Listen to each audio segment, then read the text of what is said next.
Retoque sinais.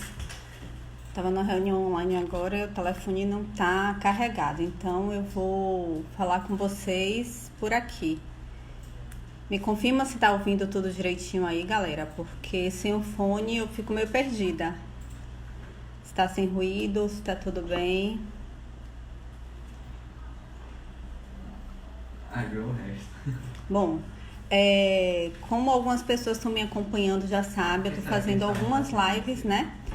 Para falar de saúde e para falar de negócios. E dessa vez chegou a nossa vez de falar de negócios. A última live foi no sábado, uma live, digamos, extraordinária, que foi sobre a compulsão alimentar. E hoje eu convidei uma pessoa assim que eu tenho uma profunda admiração para falar um pouquinho de diversificação de renda. É uma pessoa que eu conheço não tem muito tempo, esperando ele entrar aqui para poder chamar ele para nossa live. Conheço não tem tanto tempo, mas é uma pessoa que o pouco tempo que eu conheço, ele já me ensinou bastante. Já tem, assim, ele tem uma vasta experiência neste mundo, que é o mundo de empreendedorismo, que é o mundo de rendas. Bom, sem mais delongas, eu quero chamar aqui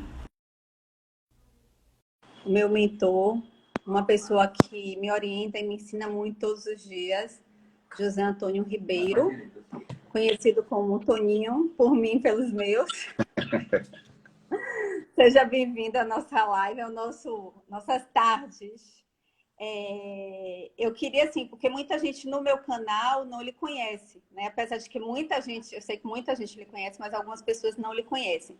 E eu sei que seu mundo, sua jornada é longa, né?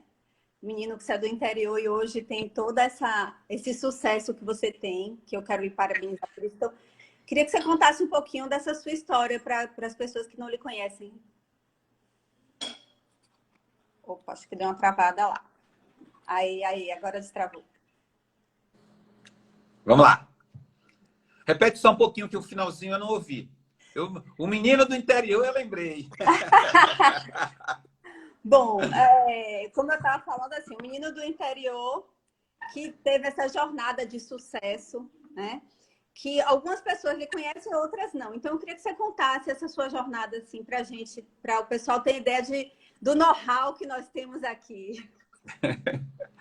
Bom, boa tarde, né? Boa tarde para você que está aí tirando esses minutinhos, né, para interagir com a gente. Eu acho que esse momento está sendo muito legal, né? A gente está conseguindo uma conexão com pessoas que até então a gente não tinha. Eu sou o Neandertal do mundo tecnológico, né? Estou tentando desenvolver essas habilidades de estar mais conectados através das redes sociais. Eu tinha uma crença muito limitante, né, com relação a isso. Eu achava que as redes sociais era perda de tempo, que era Big Brother, que era, sei lá. E hoje eu percebo que que tudo na vida, né, depende de como você utiliza, né? É como a internet, né? Tem muita coisa maravilhosa na internet, mas também tem muito lixo na internet. O fato de dizer que você está na internet não está dizendo nada, né? Mas sim o que você está olhando lá. E hoje eu me permiti, né, a conhecer um pouquinho mais o poder das redes sociais, dessas conexões e, de certa forma, a gente levar um pouco da nossa história, da nossa vida, os nossos muitos erros, né, os nossos acertos, como que nós lidamos, né, em determinados momentos adversos, como que nós estamos vivendo hoje. Talvez por isso, né, eu não esteja vivendo a amargura, o temor do momento. A gente é, sim, muito solidário, muito sensível com todas as pessoas que, de uma forma ou outra, são atingidas, mas a gente sabe que o mundo que está vindo por aí, eu diria, o mundo que chegou, ele está resgatando alguns valores que vinham se perdendo. Eu sinto as pessoas mais próximas, as pessoas mais solidárias, as nações, as visões políticas, a questão econômica, tudo está sendo reavaliado, né? Não é mais o dinheiro pelo dinheiro, o capital pelo capital. E quem tenta defender essa linha está sendo, de certa forma, até assim, hostilizado, porque as pessoas não permitem mais que se pense em algo que esteja acima da vida, que esteja acima das pessoas, que esteja acima da humanidade. Por isso que eu acho que nós vamos sim, teremos muitos desafios, mas a gente tá partindo para um mundo muito melhor. E minha vida foi sempre assim, né? Eu sempre tive os meus momentos de muitos desafios. Eu venho de uma família muito humilde. Nós chegamos a ter uma vida... Eu nasci em São Paulo, né? Meus irmãos, nós nascemos em São Paulo. E chegamos a viver uma vida de classe média, né? E foram algumas situações que se sucederam. E ao contrário da grande maioria da época, né, que saía do interior, principalmente do Nordeste, para São Paulo, para poder construir uma vida melhor, nós viemos de São Paulo de volta para o interior. Eu nasci em São Paulo e vim para uma cidadezinha de pouco mais de 12 mil habitantes na época. Por quê? Porque a gente não deu certo lá, né? E em um determinado momento, eu me vi numa casa muito pequena, né, onde eu e mais 3 irmãos dormíamos num quarto, aliás, na mesma cama, num colchão de capim, né, que minha mãe todo dia tinha que ir lá com aquele carinho próprio de mãe, mexer para ficar mais fofinho para a noite seguinte. Então, eu sei exatamente o que é o desafio de você estar ali no almoço pensando, né, o que é que eu vou dar para meus filhos à noite. E esse foi o drama de meus pais. E foram 2 lições, né, muito oportunas já naquele momento. Primeiro, eu via meus pais trabalhando muito, muito. E hoje, graças a Deus, eu tenho condição de poder proporcionar para minha mãe, né, meu pai já se foi, mas para minha mãe um conforto. E eu fico imaginando se não existisse eu, como seria a vida de minha mãe. Ou seja, não foi o fato dela trabalhar muito que garantiu para ela um mínimo de conforto, né? Agora, nesse momento da vida dela. Então, trabalhar demais não significa que você está construindo algo para você, para seus filhos. A gente precisa reavaliar e eu acredito que ao longo desse bate-papo da gente, a gente vai ter a oportunidade de falar mais sobre isso. E outras coisas foram valores éticos e morais. Né? Porque nós somos tentados durante a vida da gente toda, pessoas que propõem caminhos mais fáceis. Eu fui tentado muitas vezes, pessoas foram tentadas, nós cometemos erros. E aí vem uma lição, nunca seja refém dos seus erros. Né? E as pessoas que te conheceram no passado, muitas vezes tentam lembrar você de erros. Elas não sabem a pessoa que você se transformou. Né? Então, é uma coisa que você não pode transformar erros do passado.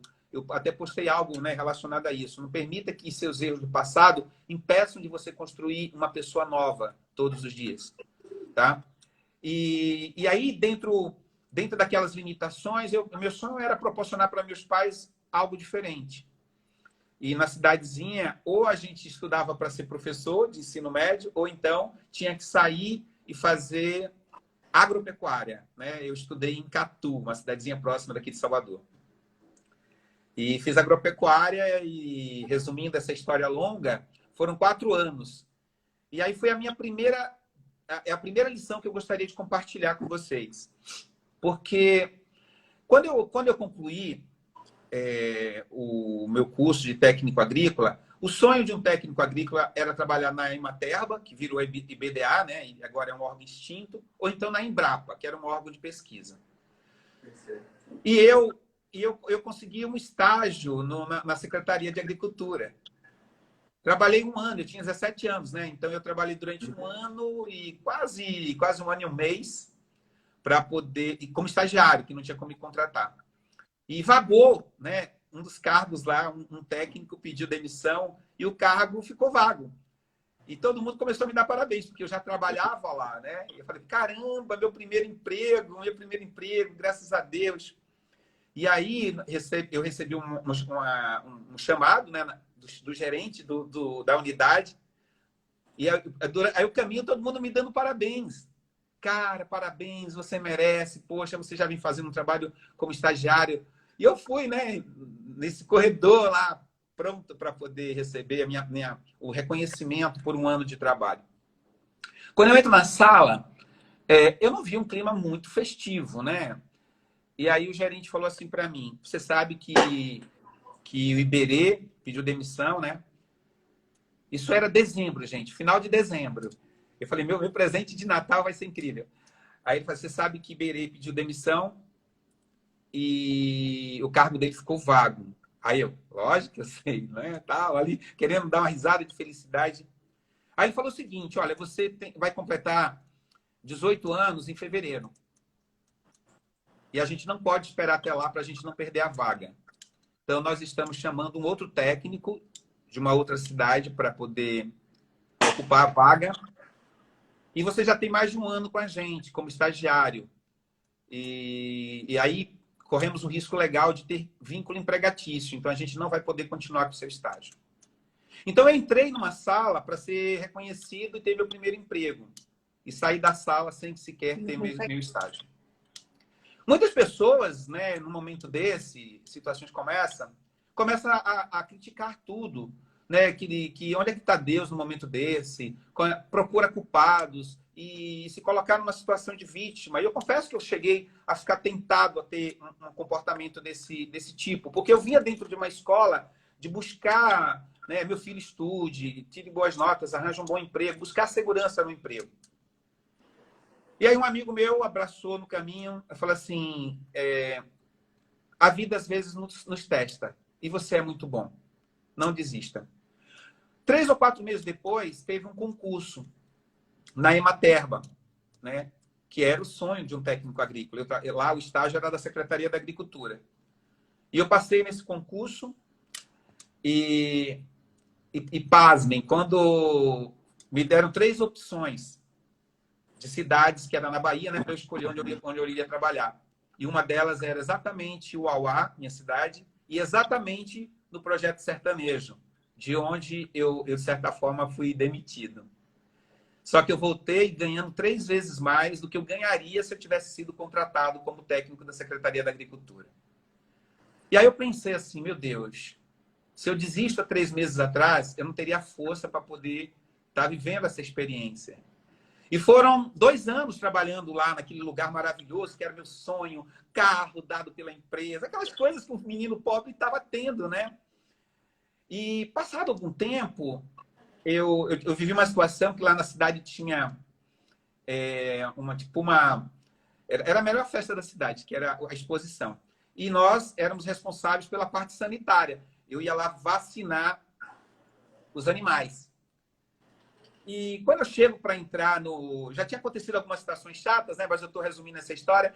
Quando eu cheguei para entrar no pavilhão para poder vacinar os animais, pelo portão que dava acesso aos animais, o meu chefe estava lá com um figurão da Secretaria da Agricultura, né? Aí ele fez um sinal tipo assim, dê a volta. Gente, só para você ter uma ideia, eu estava a 100 metros do pavilhão e era o acesso de serviço. Ele pediu para eu entrar pela entrada principal, eu ia andar pelo menos 1 quilômetro, ia parar o carro pelo menos 500 metros do pavilhão para ir com todos os equipamentos para vacinar. Eu não entendi. Eu falei, mas eu estou indo vacinar os animais. E aí ele falou assim, manda quem pode, obedece quem tem juízo. E naquele dia eu falei, não é aqui que eu quero ficar. E olha só, eu estava no emprego dos meus sonhos. E aí eu falei, não sabia para o que é que eu ia fazer, não sabia. Aí falavam, concurso de Banco do Brasil. Mas não, já tinha 2 anos que não tinha concurso, não se falava de concurso. Mas eu decidi me preparar e comecei a estudar todos os dias, 2 horas. Tem gente que começa a estudar para algo depois que se matricula, né, que faz a inscrição. Eu estudei 2 anos sem saber se ia ter concurso. E quando aconteceu o concurso, né, eu fui aprovado, né? E na realidade, só para vocês terem uma ideia, da região vieram 50 ônibus para Salvador para poder fazer o teste. E só eu fui aprovado. E aí foi mais uma lição, por quê? Porque às vezes a gente está num lugar que a gente não está feliz. Às vezes a gente não é reconhecido. Às vezes não somos remunerados como a gente gostaria. E a gente tem medo de largar aquilo. E aquilo vira uma âncora na vida da gente, né? Vira uma âncora. E eu fui para o Banco do Brasil, né? Quando eu entrei no Banco do Brasil, eu entrei para ganhar menos do que eu ganhava na Ematerba. E muita gente falava, tá vendo? Só para dizer que é do banco. Começam as pessoas a te julgar, começam as pessoas a querer tirar o seu mérito.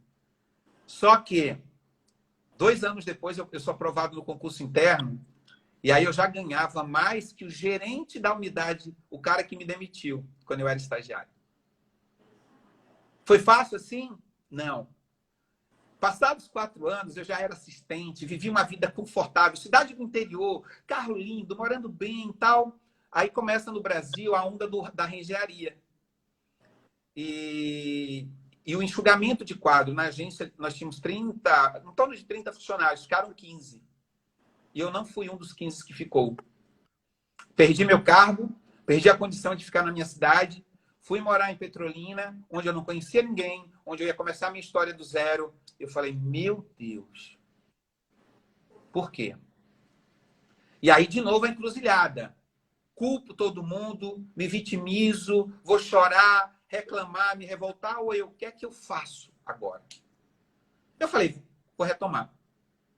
Aí, com 3 meses, uma amiga foi fazer uma cirurgia e eu fui chamado para substituir ela. Resumo da história. Eu acabei ficando efetivado. Meu sonho de fazer nível superior estava engavetado, porque na cidade de Uauá não tinha. E aí eu passei no concurso, né, no vestibular, em primeiro lugar na região, e comecei uma nova vida. E foram 6 anos maravilhosos. Até que um dia eu sou aprovado na seleção que o banco fez para gestores. E o meu gerente, né, de administração queria me proibir de eu ir passar, porque eu ia passar 4 meses fazendo treinamentos na USP, Fundação Getúlio Vargas, ia ser. Aí ele falou que não podia me liberar porque a agência não tinha condições. Aí o diretor do banco entrou em contato com ele e falou assim, o Zé Antônio não é mais um projeto da agência de Petrolina, ele agora é um projeto do Banco do Brasil. E eu fui, aí vim para Salvador, e aí começou uma história muito legal, né? Uma história muito permeada. Eu comecei a dar aula, sempre fui muito apaixonado por educação, lecionei em algumas faculdades. E o que acontece? Fui convidado para ser secretário de Finanças, né, de Camaçari, na época que eu era gerente geral de lá. Foi uma experiência de 2 anos e meio na área pública, muito enriquecedora. Só que quando eu voltei para o banco ficou pequeno. Eu falei, meu Deus do céu. Por quê? Porque com a automação, com aquelas coisas todas, o gerente já não fazia muita coisa. Né? Tudo era sistema. Você pegava, a pessoa dava os dados, o sistema dizia qual era o limite de crédito, o que ela ia fazer, o que ela podia tomar. Então, eu virei vendedor de títulos de capitalização, de seguro. Falei, meu Deus, eu estudei tanto na minha vida, várias pós-graduações, fiz meu mestrado para agora ficar vendendo apenas título de capitalização. Aí eu falei, não é aqui mais que eu quero. E aí abri minha primeira empresa, ainda trabalhando no banco. Imagina, se gerente de um banco já vive uma vida de louco, imagina um gerente que tem uma empresa. Mas eu queria mudar a minha vida. E eu sabia que se eu continuasse fazendo a mesma coisa, a minha vida ia ser sempre aquela. E eu olhava para frente e já via o banco de hoje, onde as pessoas falam que o encarreiramento está sacrificando muito, onde não tem mais perspectiva, onde o reconhecimento já não é mais o mesmo. Só que eu vi isso há 10 anos atrás. E muitos dos meus amigos viram também. Só que ninguém tomou nenhuma decisão. Hoje, graças a Deus, eu tenho essa minha empresa, né, na área de tecnologia educacional, que eu amo.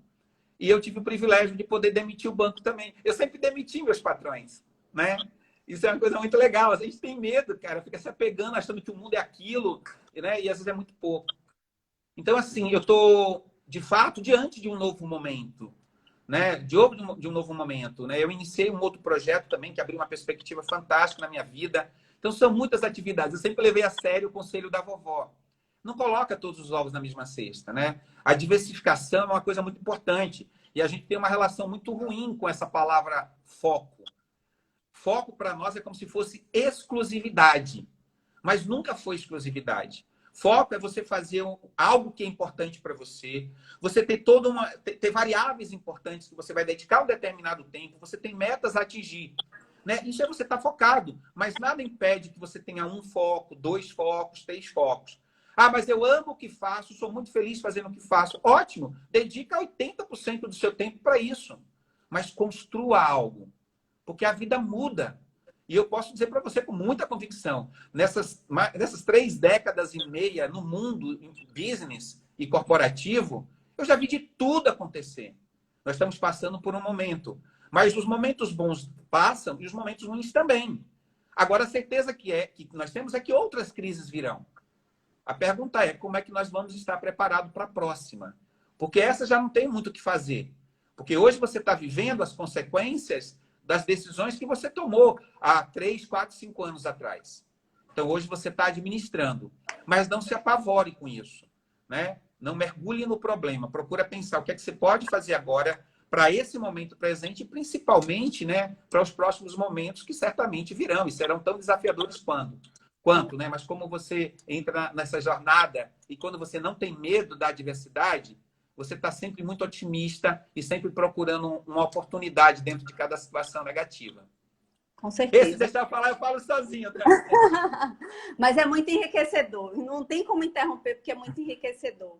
Queria só puxar esse gancho que você falou aí, de todo que você já vivenciou, inclusive no banco. O banco empresta dinheiro, o banco vê a realidade de muita gente, de muita empresa, em momentos de crise também, né, Toninho? Então, assim, o que é que você pode comparar essa crise agora das anteriores, assim, das pessoas, da reação das pessoas e da ação? Porque muitas vezes a pessoa diz, não estava preparado para a crise, mas e você reagiu àquilo de que forma? Então, eu queria que você trouxesse um pouquinho de sua experiência para a gente nessa área de crises, né? Entendi. A avaliação, eu gosto de falar sempre do positivo, né? Mas deixa eu falar um pouquinho do que me deixa triste. Pessoas que estão passando hoje uma situação muito difícil, às vezes com dificuldade de colocar comida dentro de casa, às vezes sem saber se vai ter um emprego, que provavelmente ou já foi demitido, ou está em férias antecipada, ou teve uma redução salarial. O problema é que essa pessoa não passou pela primeira crise agora.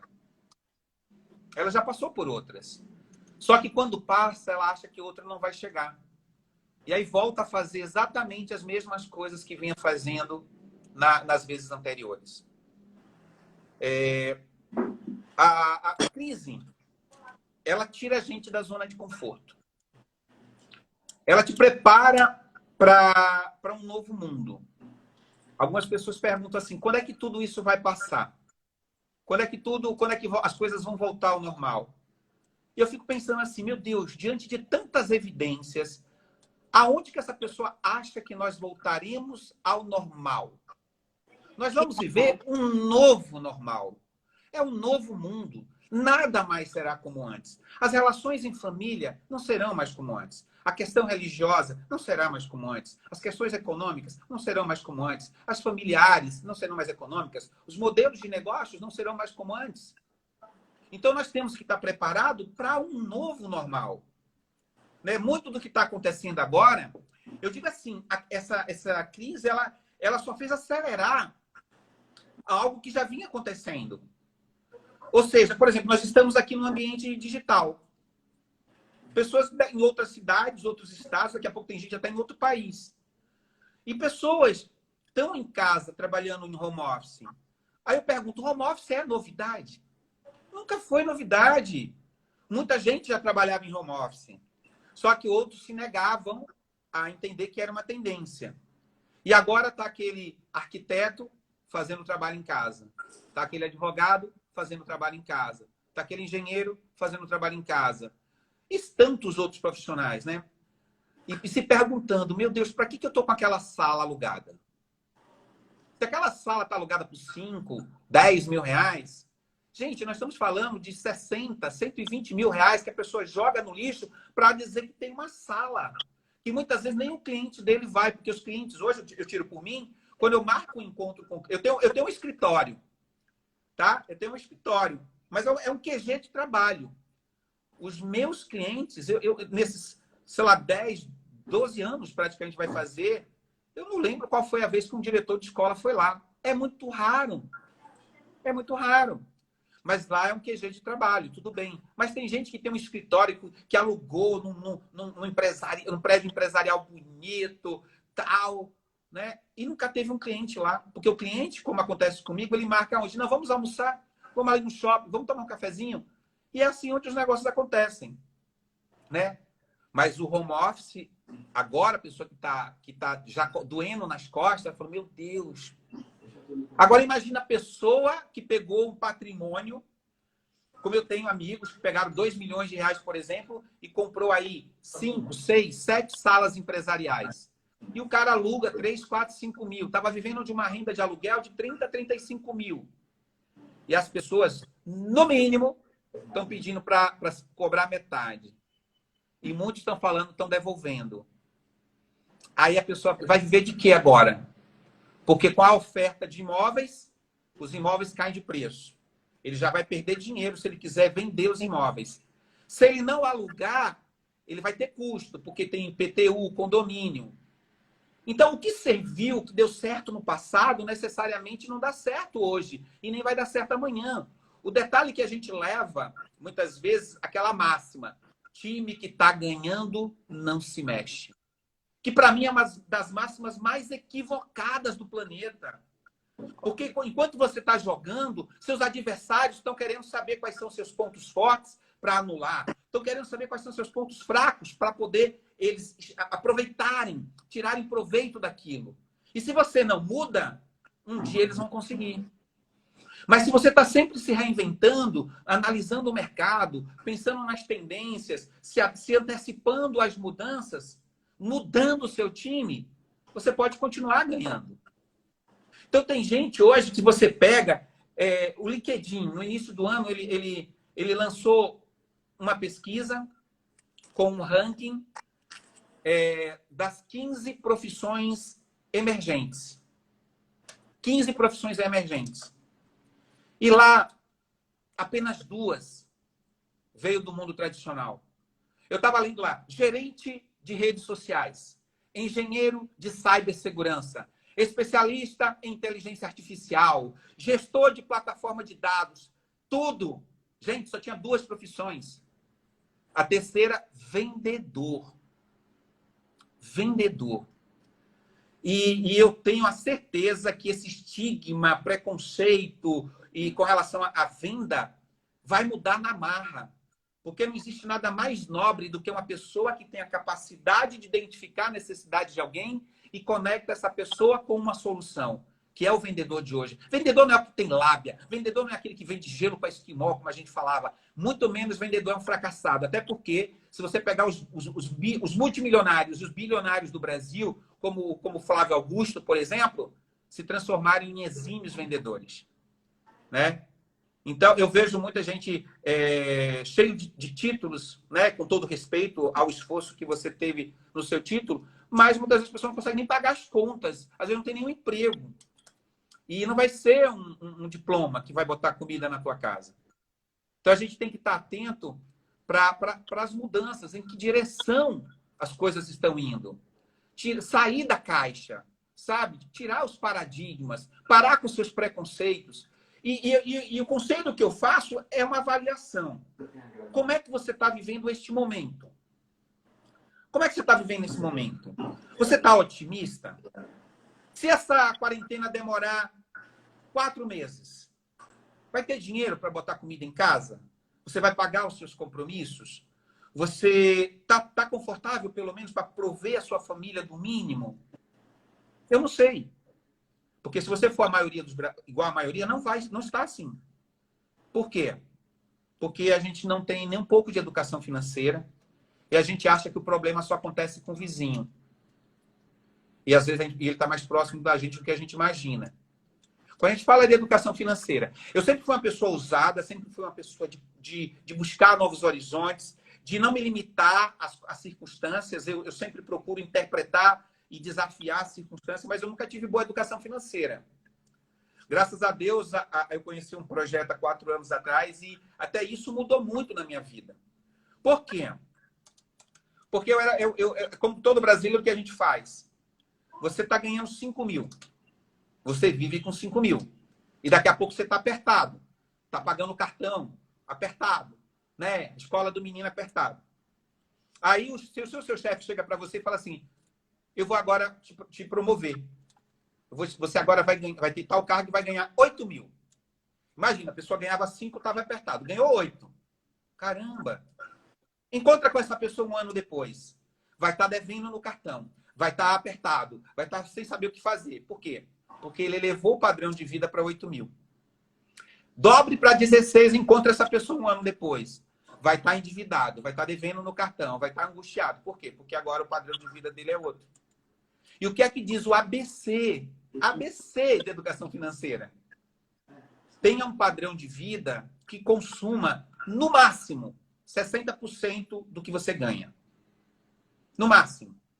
20% é aquele dinheiro que você vai reservar para te permitir algumas recompensas. Trocar o seu carro, fazer aquela viagem dos sonhos, fazer a reforma da tua casa. E 20% você coloca num cofre que você esqueça o segredo para nunca mexer. Para quando chegar momentos como hoje, você não está preocupado se a quarentena vai demorar um mês mais.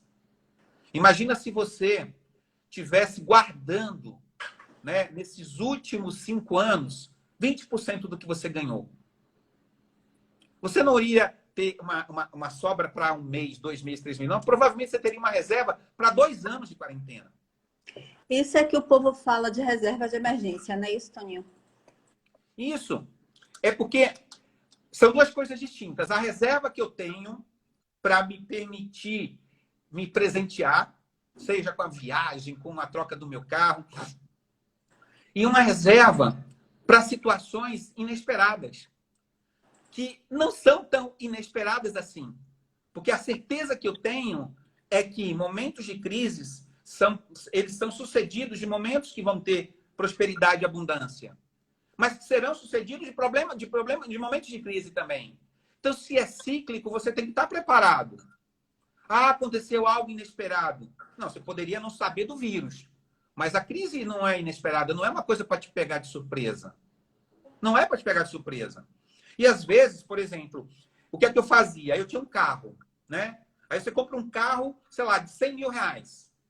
Você tira da loja, ele está valendo 90. Um ano depois, ele está valendo aí tipo 80. 2 anos depois, ele está valendo 70, 60. Aí o que é que você faz? Você pegou, você tinha dado 50 mil, que poderia comprar um bom carro de 50 mil, mas aí você compra um carro de 100. E financia durante 2, 3, 4 anos os outros 50 mil. Se você pegar as parcelas e multiplicar, só o que você pagou da diferença dava para comprar 2 carros. Né? Eu não vou me precisar nas questões de cálculos matemáticos. Né? Eu estou aqui num sentido figurado. Mas o fato é que o que você paga de juros, né? Se você tivesse... Eu estou com o meu carro. Não está funcionando? Tá. Ao invés de você pagar a prestação... Ah, você ia pagar quanto de prestação? 2 mil.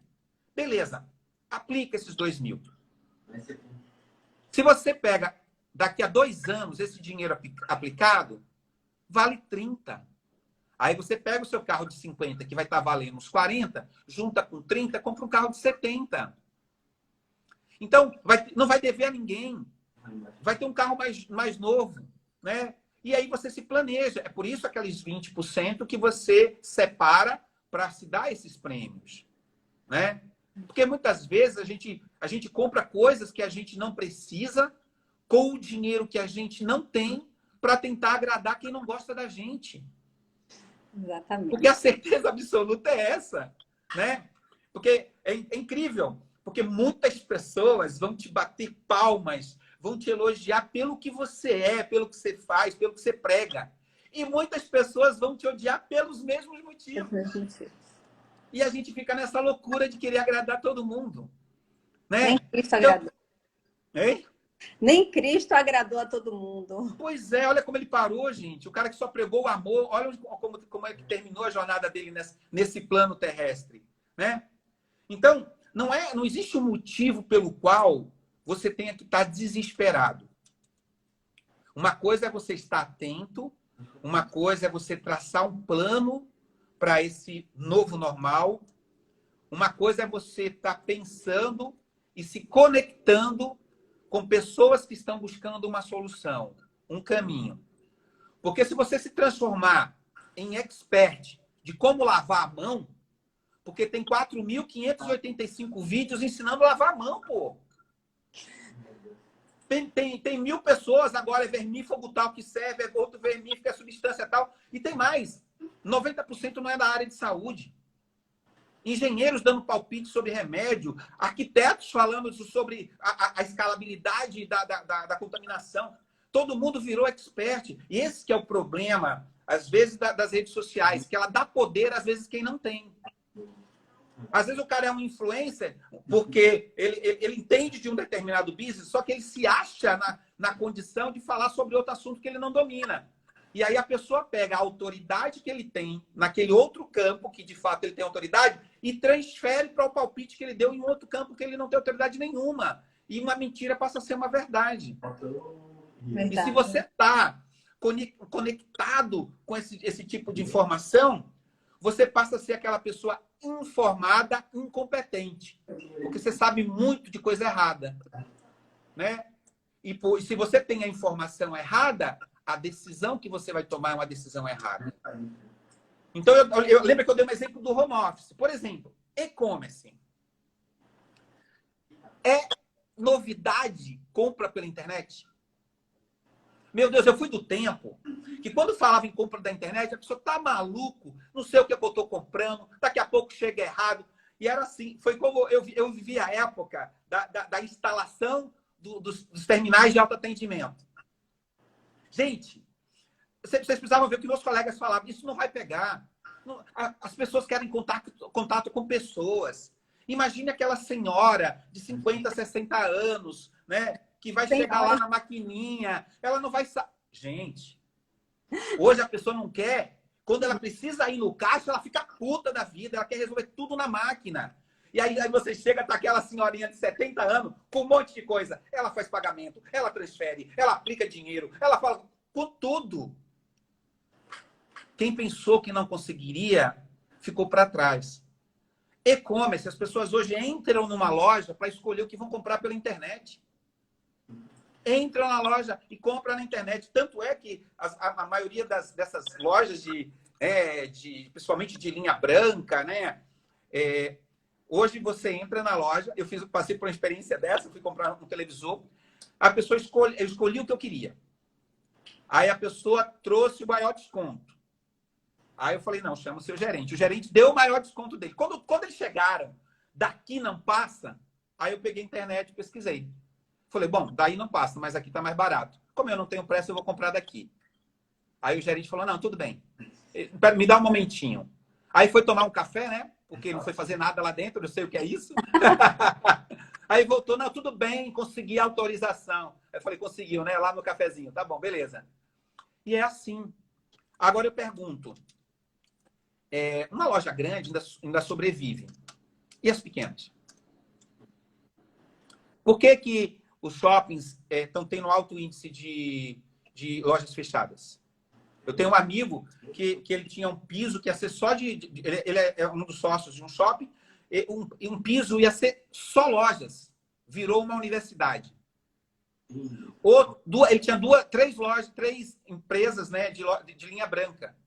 Só tem uma. A outra virou academia, a outra está desalugada. E ele falou, o modelo, né, o mix de um shopping vai ser outro totalmente diferente. Aí eu pergunto, você acha que quando acabou, pode ir para a rua, todo mundo vai para restaurante? Todo mundo vai lotar as academias? Lógico que não. Vai ser aos poucos, mas os custos começam. E o restaurante que durante essa crise está pensando como é que eu levo o meu produto na casa da pessoa, como é que eu posso customizar para entregar um valor diferente do meu concorrente, esse cara vai sobreviver. Aquele que esperou reabrir o restaurante dele vai reabrir, só que não vai ter cliente para pagar as contas. Então, você tem que se reinventar a todo momento. Para de ficar culpando os outros, para de culpar vírus, para de culpar... Se não fosse o vírus, era outra coisa. Se não fosse o vírus, era outra coisa. Você tem que se reinventar a todo momento. Né? Por que hoje as pessoas... Por exemplo, cuidados com a saúde. Eu fui da geração remédio. Tomou Doril, Adoçumil, gripou, Benegripe, remédio para pressão alta, remédio para pressão baixa, remédio para tudo. Hoje a galera não quer remédio. Hoje é suplemento para isso, é colágeno para aquilo, é antioxidante, é resveratrol. As pessoas estão procurando como é que eu protejo minha saúde. Porque a indústria farmacêutica, tá? Eu não quero entrar em questões éticas, mas ela vive da doença, ela não vive da saúde. Você acha que se quisesse curar alguma coisa, não já tinham curado? Mas vão curar uma doença que movimenta bilhões? Começa a dar sobrevida. E aí tudo é mercado. E entra um produto. Tem produtos hoje que já estão prontos que vão entrar no mercado daqui a 2 anos. Por quê? Porque o que foi desenvolvido tem que se pagar. E aí tem que estar no mercado mais 2 anos. Né? Então, Hoje não, as pessoas já têm essa consciência. Elas já sabem que elas têm um controle, né, muito maior da vida delas do que elas tinham no passado. Né? Elas sabem hoje o benefício da aromaterapia, que eu não sabia nada, agora que eu estou começando a estudar. Mas como você mexe com a sua parte sensorial e como ela produz, né, os seus hormônios e como eles interferem na tua vida, como o estresse é maléfico para o acúmulo de radicais livres, oxidação, e que a oxidação baixa a imunidade abre as portas para enfermidades. Então as pessoas estão cuidando mais da saúde, na alimentação, na suplementação, nos exercícios físicos, na conexão com coisas positivas, porque tudo é muito... É muito holístico, a coisa assim, tem uma sinergia. As pessoas querem hoje viver bem, querem saúde. Se você está atento e começa a pensar como é que eu posso desenvolver algo nesse sentido, é óbvio que você vai ter mais chance de sobreviver no novo normal. Porque se você está assistindo apenas e acompanhando notícia, me desculpa, quando a coisa começar, tem um monte de gente que vai estar na tua frente. Um monte de gente. E aí você vai ser atropelado e você não sabe por quê. Então, a gente tem que entender que as crises não passam. Nós que passamos por elas. Então, a gente tem que parar de ficar culpando as coisas, reclamando e começar a agir. Né? Sair dessa condição de espectador. Porque a seleção natural, ela não, sabe? Ela não tem pena. Ela não tem pena dos espectadores. Toninho, eu queria, assim, já que nosso tempo está ficando curto, queria que você passasse um pouquinho de perspectiva. Digamos, nunca fiz nada na vida, não sei o que é que vai ser de mim depois da crise, não tenho reserva, não me precavi. E agora? Você que tem essa visão, o que é que você poderia passar para a gente? Primeiro lugar, pare de ser espectador. Você não trabalha para nenhum órgão de estatística. Pare de ficar acompanhando. Não precisa se alienar. Não precisa ter um espírito de negação. Mas escolhe uma fonte confiável. E não precisa estar olhando. A pessoa às vezes dorme, meia-noite, entra para ver as estatísticas de quem morreu e 6 horas da manhã, quando acorda, olha de novo. Pô, porque alguém está acompanhando as mortes da noite. Isso não vai ajudar a tua vida. E tem mais. Ser solidário, né? Você ter sensibilidade com o que está acontecendo, não significa que você tem que estar aqui chorando, acendendo vela. Porque você ajuda muito mais quando você está forte. Então, a sua família depende da sua força. Né? Os seus amigos dependem da tua força. Então, saia dessa condição acomodada de espectador. Ninguém está nem aí para os seus conhecimentos. Pare de ler e abrir todo tipo de vídeo, de reportagem. Muito pior ainda é quando você manda um negócio que nem você sabe se é verdadeiro. Porque essa desinformação está acabando com o mundo. Tá? Então, escolhe fontes confiáveis. Que você possa, de fato, se inteirar. Não ser um divulgador. Você não é broadcast, você não é um canal de TV, você não é plataforma digital para ficar vivendo das informações que você está colhendo. Inclusive de fontes questionáveis. Esse é o primeiro aspecto. Proteja muito a sua mente. Tenha uma atitude positiva. Independente do que você vai fazer hoje e daqui para frente, uma coisa é certa. Tudo começa na tua mente. Então, comece a pegar aquele livro que você falou que ia ler, sabe? Começa. Ao invés de deixar o celular do teu lado, deixa um livro. Deixa um livro. O celular, se você pegar 15 minutos depois, 20 minutos depois, não vai mudar. As mensagens estão lá para você ver. Tá? Se você não é um profissional que requer, né, tá ali de sobreaviso ou de plantão, dá um tempo para o celular. Pega uma mensagem positiva. Tem tantas pessoas passando algo muito bom. Porque tudo começa na mente da gente. E se você... A gente tem que entender o seguinte, que a forma como você alimenta a tua mente, ela vai gerar a forma de você pensar. E a gente fala assim, que pensamentos geram sentimentos. Sentimentos geram ações. E ações trazem resultados. Se você começa a alimentar a tua mente com coisa negativa, o seu sentimento é negativo. E você entra num estado de letargia total. Você se sente incapaz. Você se imobiliza. E aí não tem resultado. E você entra numa espiral negativa. Agora, se você faz o contrário, né? Você está ali alimentando, é possível, acredite, vamos buscar solução. Você pode. Isso, não transforme derrotas temporárias em fracassos permanentes. Saia dessa zona de crítica. Se você entra nessa vibe, você começa a mudar o teu dia. Começa a entender de forma muito inteligente o que esse negócio tá, como é que o mundo está vivendo agora? Quais são as tendências? Onde que você errou lá atrás para você não errar agora? O que é que você vai fazer daqui para frente? Não tenha medo de arriscar o novo. Gente, é muito melhor você arriscar o novo, né, do que você ter a certeza de repetir o velho e fracassar.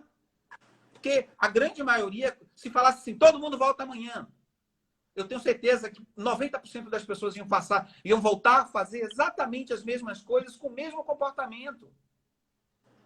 É impressionante isso. Só que sairemos com cicatrizes profundas e o mundo vai demorar, pelo menos economicamente, de voltar ao que era antes, se voltar. E você precisa se preparar para esse novo mundo. O mundo não vai se adaptar a você. É você que se adapta a ele. Então, se você não está feliz, se você não tem reserva, se a sua profissão está ameaçada, se o modelo de negócio que você está não vai funcionar dentro desse novo cenário, muda. Muda algo. Não precisa ser uma ruptura de 180 graus, mas você pode dar uma mudadinha de 90 graus. Você pode trazer alguma coisa para a tua vida. Nós temos N exemplos de coisas que você pode fazer na sua casa, né? Hoje eu sou um eterno defensor das vendas diretas através do marketing de relacionamento.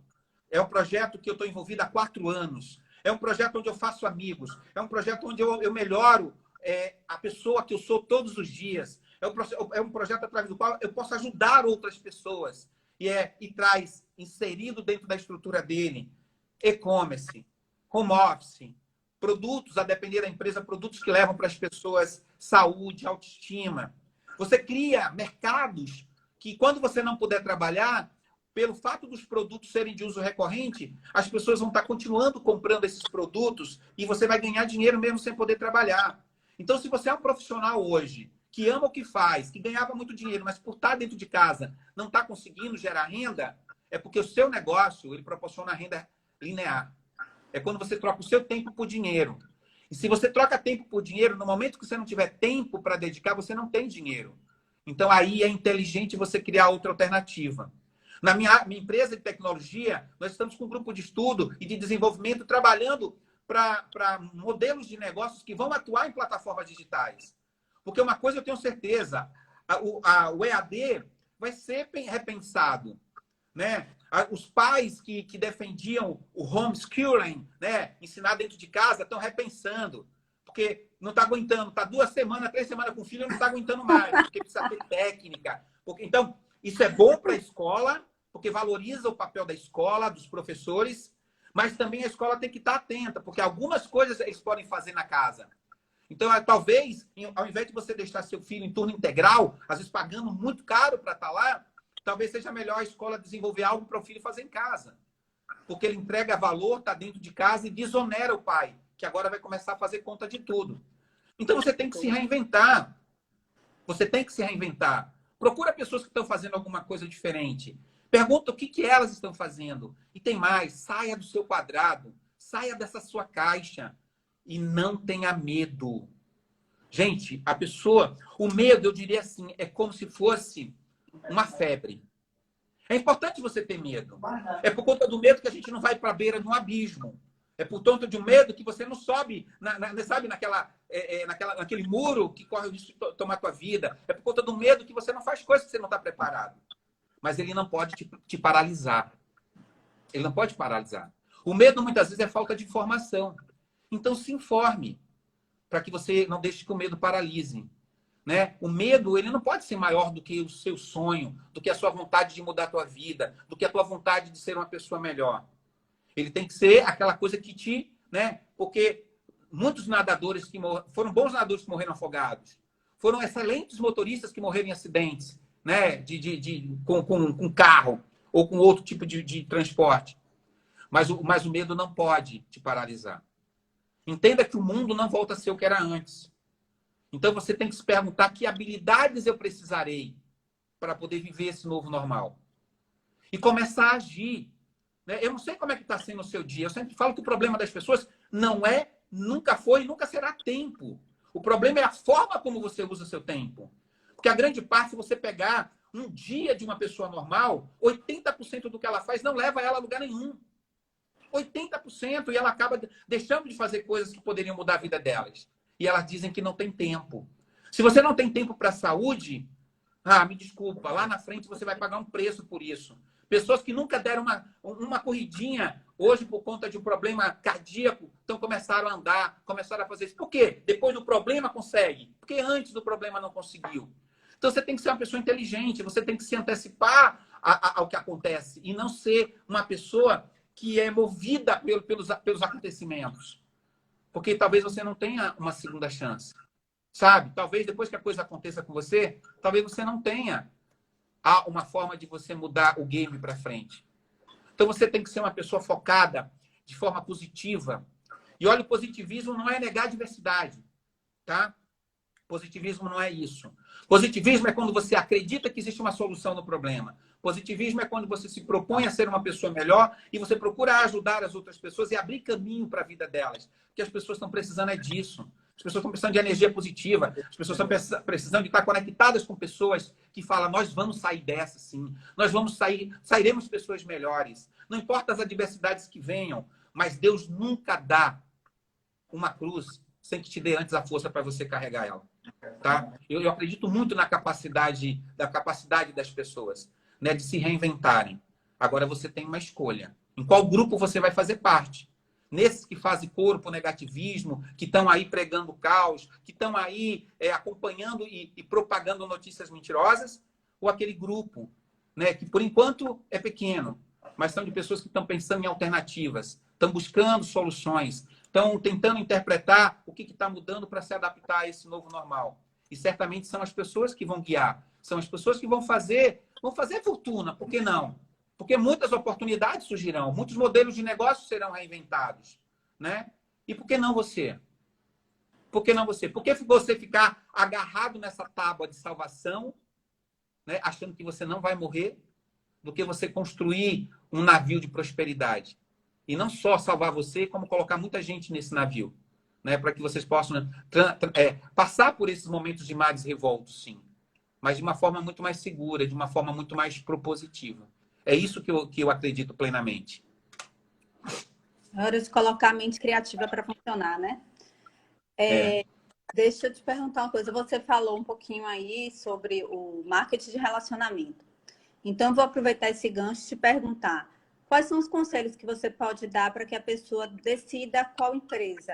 Porque, assim, existem empresas, algumas no mercado, né? Nós sabemos, apesar de já empreendemos, mas a gente sabe que alguns detalhes são importantes para que você tome a sua decisão de aonde você vai buscar informação, aonde você vai empreender. Dá uma dica. Vamos lá.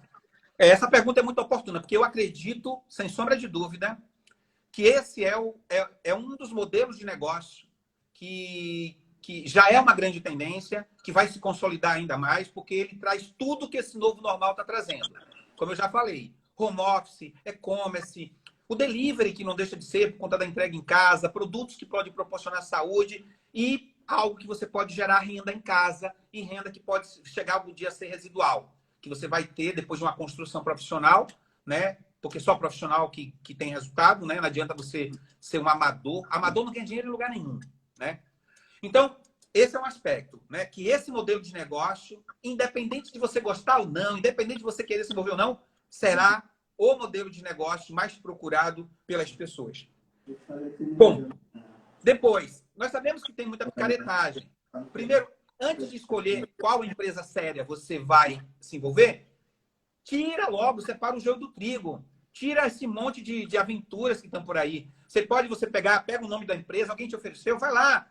Tem a ABVD, é o órgão que regulamenta o setor. Então, tem uma empresa, a empresa fazendo isso. Beleza, vai lá, ver se em primeiro lugar, ver se ela está realmente registrada na ABVD.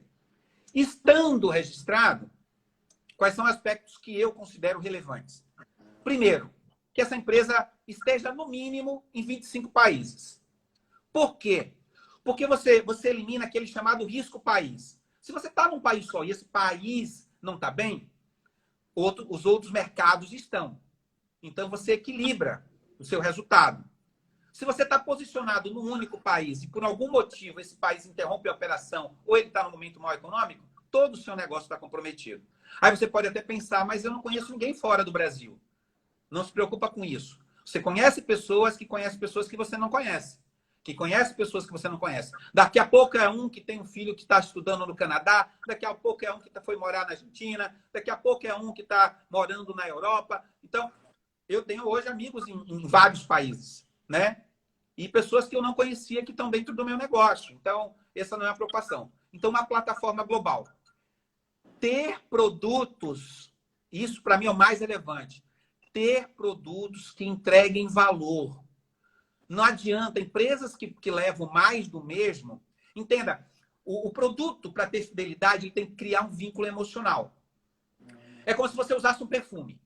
E você é apaixonado por aquele perfume. Aí você está acabando, bate desespero. Meu Deus, meu perfume está acabando. E você sai, você entra numa perfumaria. Aí você, eu quero esse perfume. E a pessoa, não tenho esse aí. Mas eu tenho esse aqui, que a fragrância é minha. Cara, você não está entendendo. É um caso de paixão com o meu perfume. Eu não quero substituir. É isso. Você tem que ter produtos que criem vínculo emocional. Porque isso aumenta, eu diria assim, a fidelidade, a retenção. Né? Então, essa empresa tem que ter produtos. Produtos que estejam alinhados com as novas tendências. O que é que nós estamos falando?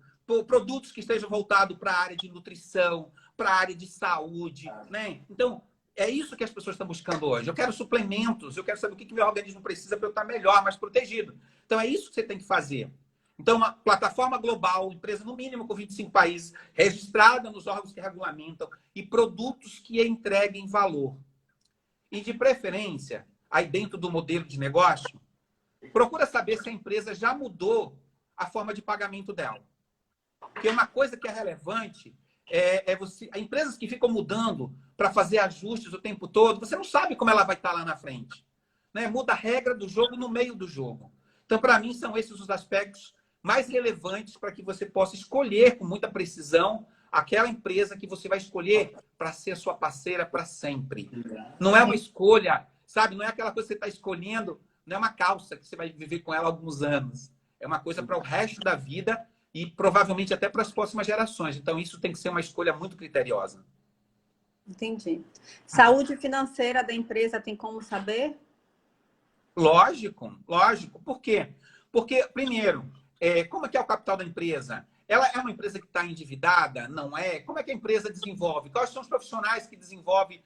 Ela tem profissionais próprios trabalhando ou ela compra produtos apenas para revender? Tudo isso são aspectos que estão muito bem relacionados na escolha, né, de uma empresa. Mas no primeiro momento, registrado na ABVD, ter uma plataforma que atue pelo menos em 25 países e produtos que vão ao encontro das tendências atuais, que tem uma plataforma digital e que não tenha mexido no seu plano de compensação.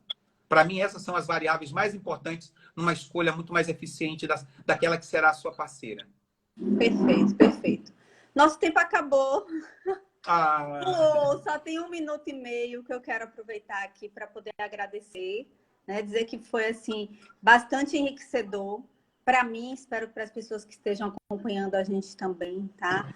Sei que seu tempo é muito valioso, então dedicar esse tempo que você dedicou aqui a gente e agradecer mais uma vez, tá certo? Tirar uma Dani, foto. valeu, Dani. Tira aí.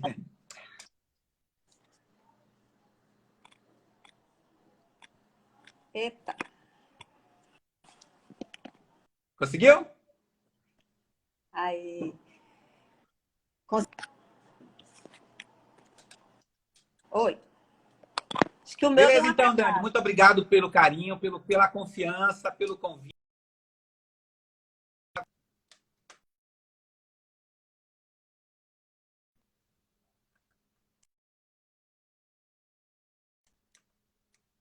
Está travado um pouquinho.